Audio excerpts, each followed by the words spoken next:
자, 처음에 기술 통계이기 때문에 기술 통계량으로 간 다음에 그 다음에 기술 통계량까지 가는 건 같아요.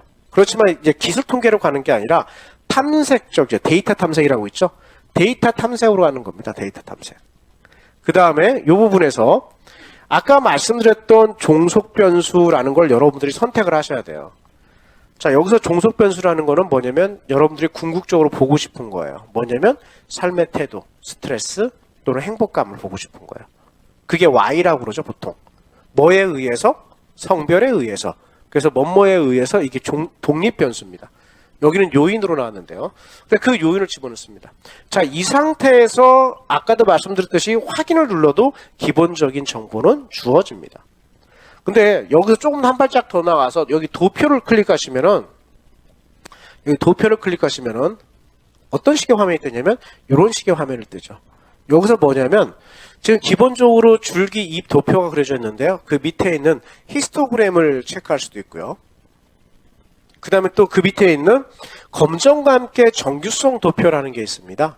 자, 요거를 클릭을 하면은 밑에 부분 그 레빈지 검정에 있는 평균 그리고 3포라는 그게 활성화가 되는데요. 저 부분에 의해서 제곱과 추정을 누릅니다. 그리고 나서 계속을 누르고 그럼 요 화면이 계속을 누르면요. 어떤 화면이 뜨냐면은 원래 요 화면에 들어옵니다. 자, 이 부분에서 만약에 여기서 확인을 딱 체크를 하시잖아요. 그러면 결과가 떠요.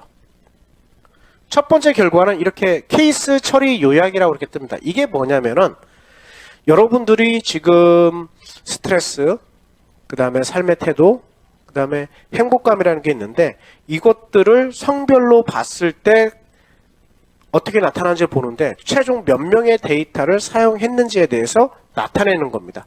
그래서 총 31명이 이 데이터에 응답을 했다. 각각에. 31명이 남학생, 31명이 여학생.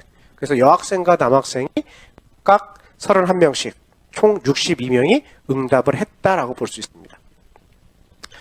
자, 그 다음 뭐냐면 이건 결과인데요. 보시면 알겠지만 스트레스의 평균, 표준 편차, 외도.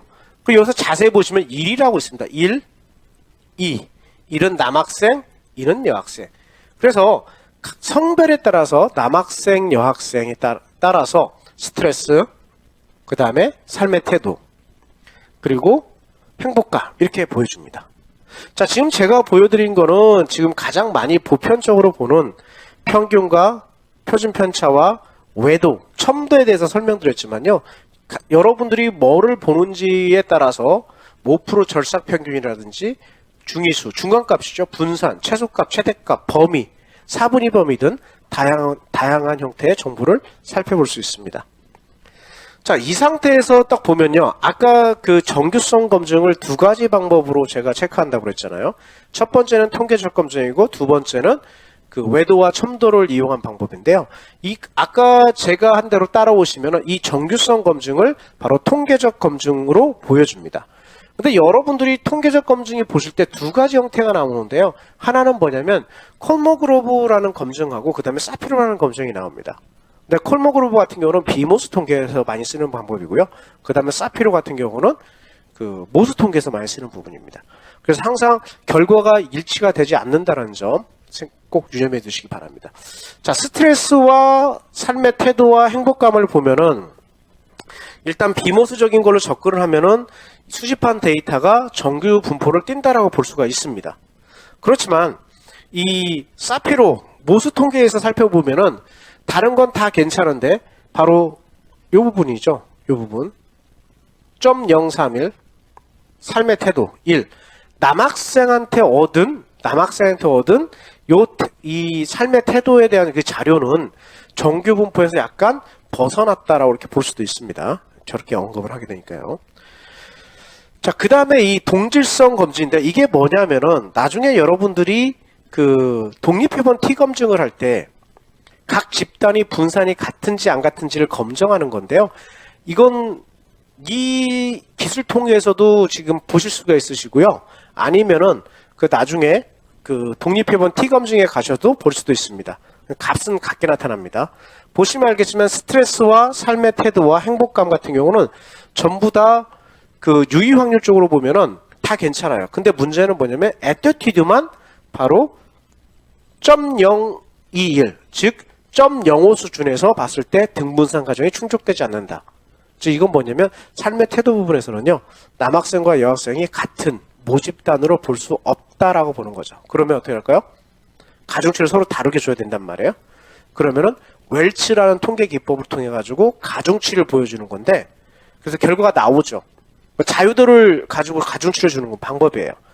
여러분들이 이거를 뭐 수리적으로 접근할 수 있겠지만 보통 SPSS에서 독립표본 T검증을 쓰면은 항상 나오는 부분이기 때문에 저 부분은 참고하시면 되겠습니다. 자, 그 다음에 이거는 그래프를 나타내는 거예요. 스트레스, 이런 식의 히스토그램 다 보여준다는 걸 가지고 그게 나타난 거고요. 그 다음에 또 유심히 봐야 될 게 뭐냐면, 이거는 박스 플랫이라고 그러는데, 박스 플랫에서 5 넘버 서머리라고 그래요. 보면은 최소값, 아이고, 있죠. 최소값 25%, 50%, 75%, 그 다음에 최대값. 여기 21번이 있죠. 저게 뭐냐면, 상식적으로 생각했을 때 최대값 이후에 값이 있으면 안 돼요.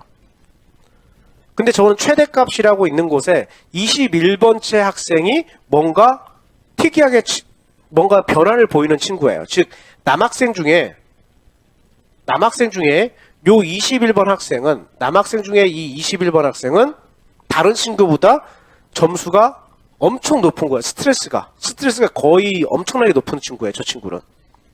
그래서 저 친구를 우리가 뭐라고 얘기하냐면 아웃라이어가 가능성이 있다라고 얘기를 합니다. 엄밀하게 아웃라이어는 아니고요. 저걸 어떻게 구하냐면은 이쪽 25%에서 75%까지 이 사이 값은 이걸 4분위 범위라고 그러는데, 요 4분위 범위에다가 1.5를 곱해요. 그 1.5 곱한 그 범위를 벗어나는 게 바로 이 부분이에요. 1.5를 벗어나는 거는 최대값보다 위에 있을 수도 있고 최소값보다 밑에 있을 수도 있습니다. 근데 왜 1.5를 곱하냐, 이 부분은 터커라는 학자가 있는데요. 그분한테 직접 물어보셔야 되고, 그 학자가 얘기하기를 1은 적은 것 같고 1은 많은 것 같고 그냥 1.5로 했다 라고 얘기를 합니다. 무슨 뭐 과학적 근거가 있는 건 아니고 헌치죠. 감으로. 그래서 그게 SPS에 들어오고 지금 그게 계속 이용되고 있는 상황입니다. 그거에 비해서 여학생들 같은 경우는 스트레스가 상당히 높지만 특출나게 뭐 아웃라이어라고 볼 수 있는 경우가 없지요. 경우가 없습니다. 자, 이런 식으로 이제 결과가 얻었으면 그거를 저렇게 새롭게 조합을 해야 돼요. 그래서 스트레스, 삶의 태도, 행복감 해서 성별로 구분을 하고, 또 하나 여러분들이 또 주의하실 건 뭐냐, 이 부분이에요. 이 위에 부분은 전체 사례이기 때문에 대문자 N으로 하고 그 다음에 기울임으로 표기를 하고요.